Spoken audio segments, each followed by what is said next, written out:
నందమూరి ఫ్యామిలీలో నిజంగానే విభేదాలు ఉన్నాయో లేవో ఖచ్చితంగా తెలియదు, కానీ బాబాయ్ బాలయ్య, అబ్బాయి తారక్ల మధ్య దూరం ఉన్నమాట మాత్రం వాస్తవం. పైగా పరోక్షంగా వీరు పేల్చుకున్న మాటల తూటాలు, ఈవెంట్లలో మాట్లాడుకోకపోవడాలు, ఒకరి ఫంక్షన్ కి మరొకరు పిలవకపోవడాలు వారి మధ్య గొడవలు ఉన్నాయన్న రూమర్లకు బలాన్నిచ్చాయి.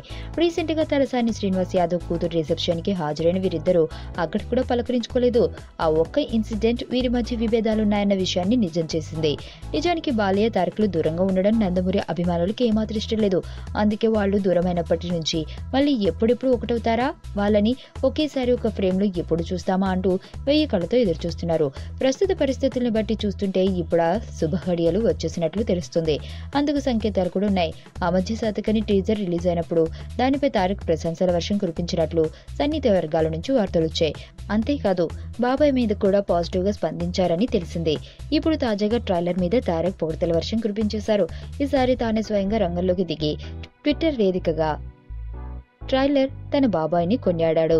ట్రైలర్ అదిరిపోయిందని, గతంలో మునుపు అన్నడూ లేని విధంగా బాబాయ్ అదరగొట్టాడంటూ ట్వీట్ చేశాడు. అలా తారక్ చేసిన ఆ ఒక్క ట్వీటే అతనికి బాబాయ్తో విభేదాలు లేవని స్పష్టం చేయడంతో పాటు ఆ ఇద్దరిని మరింత చెరువుకి తెచ్చింది. తారక్ చేసిన ట్వీట్ విషయం విని బాలయ్య చాలా సంతోషం వ్యక్తం చేశాడట. చాలా కాలం తర్వాత తన గురించి తారక్ మాట్లాడడంతో ముడిసిపోయిన బాలయ్య అతనికి ఫోన్ చేసి కాసేపు సంభాషించారట. అంతేకాదు ఈ మూవీ ఆడియోకి రావాలని ఆహ్వానించాడట. ఆ మాట విన్న మరుక్షణమే తాను ఫంక్షన్ కి వస్తానని చెప్పాడట. మొత్తానికి బాబాయ్ అబ్బాయిలను ఒకే ఫ్రేమ్ పై చూడాలన్న నందమూరి ఫ్యాన్స్ ల చిరకాల కళ త్వరలోనే నెరవేరబోతుందన్నమాట.